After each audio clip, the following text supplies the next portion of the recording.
Hi friends, आज हूँ शेर करीश तमारी साथे सुखड़ी बनाववानी रेसिपी। आगळी मैं घऊंनो लोट लई लीधो छे। आपणे परफेक्ट माप साथे सुखड़ी बनावीशुं आज। तो आगळी 1 कप घऊंनो लोट, 1 कप गोળ ने 1 कप घी मापे माप लीधुं छे। घी थोड़ुंक वधारे लीधुं छे। तो सुखड़ीमां घी वधारे होय छे એટલે કંઈક બી ગળ્યું ખાવાની ઈચ્છા થાય તો આપણે સુખડી બનાવી લઈએ છીએ। હવે કઢાઈમાં આપણે ઘી લઈ લઈશું અને ઘી આપણે ચોખ્ખું ઘી લેવાનું છે। હવે આગળ ઘી ગરમ કરવા મૂક્યું છે। હવે ગરમ થાય એટલે ઘઉંનો લોટ એડ કરી દઈશું આપણે અંદર। અહીંયા ઘી મેલ્ટ થઈ ગયું છે। હવે ઘઉંનો લોટ એડ કરીશું અને એકદમ ધીમા તાપે ઘઉંનો લોટ શેકીશું આપણે એને, જેથી કલર ચેન્જ થાય ત્યાં સુધી એને લોટને આપણે શેકવાનો છે અને ધીમા તાપે શેકા દેવાનો છે લોટને। અને ફાસ્ટ ગેસ નથી રાખવાનો। ફાસ્ટ ગેસ રાખીશું તો લોટ બી કાચો રહી જશે અને બળી જશે તો આપણને સારો નહીં લાગે। ધીમા તાપે હલાવતા જઈશું, શેકીશું આપણે। અને ગળ્યું ખાવાની ઈચ્છા થાય તો ઘરમાં રહેલી વસ્તુમાંથી આપણે બનાવી શકીએ છીએ સુખડી। સતત હલાવતું રહેવાનું, સુખડી નીચે ચોટે ના ને એ રીતે। જો નીચે ચોટશે સુખડી તો સ્વાદ સારો લાગે નહીં સુખડીનો, એટલે સતત તમે આ લોટની જગ્યા પર કરકરો લોટ બી ઘઉંનો લઈ શકો છો। મેં આગળ ઘઉંનો લીસો લોટ લીધો છે, રોટલીનો, જે રોટલી આપણે રેગ્યુલર બનાવતા હોય એનો। અહીંયા જોઈ શકો છો આપણો કલર બી ચેન્જ થવા લાગ્યો ધીરે ધીરે। અને બહુ નહીં શેકવાની, બહુ શેકીશું તો બહુ પછી કડવો સ્વાદ લાગશે લોટનો। એટલે થોડી બદામી રંગની થાય ને એવી આપણે શેકી લઈશું લોટને। 5 ચમચી ઇલાયચી પાવડર એડ કરીશું અંદર આપણે અને શેકી લઈશું।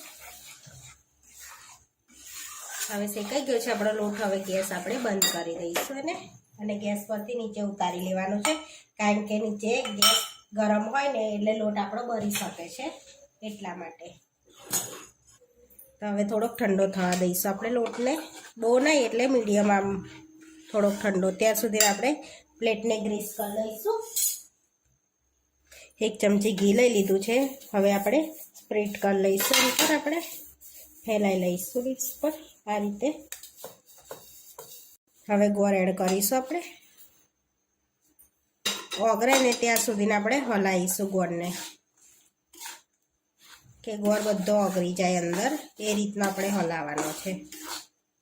તમે આને ગોળને આપણે સુખડીને અંદર 1 ચમચી મલાઈ બી એડ કરી શકો છો। દૂધની ફ્રેશ મલાઈ હોય ને એ એડ કરવાની છે અંદર, એટલે તમારી એકદમ સરસ થશે। અત્યારે મારી પાસે નથી એટલે મેં એડ નથી કરી। અહીંયા આપણો ગોળ બધો મેલ્ટ થઈ ગયો છે, જોઈ શકો છો। હવે પ્લેટમાં આપણે એડ કરી દઈશું।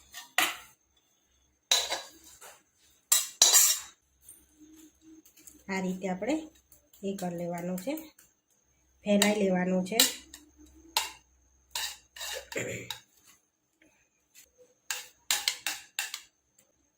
આ રીતે આપણે ફેલાઈ દીધી છે।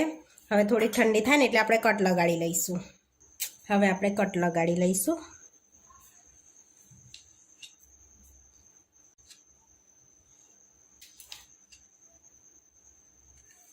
લગાડી લઈશું અને ઠંડી થવા દઈશું, પછી એકદમ સરસ, એટલે પીસ સરસ આપણા નીકળશે।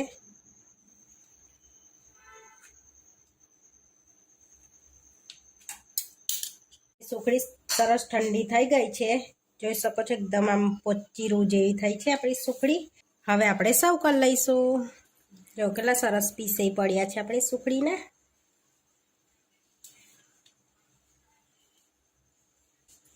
આપણી સુખડી બનીને રેડી થઈ ગઈ છે। આવા વિડીયો જોવા માટે મારી ચેનલને સબસ્ક્રાઈબ કરો, લાઈક કરો અને શેર કરો, અને તમે જરૂરથી ટ્રાય કરો। ફરી મળીશું નવા વિડીયોમાં।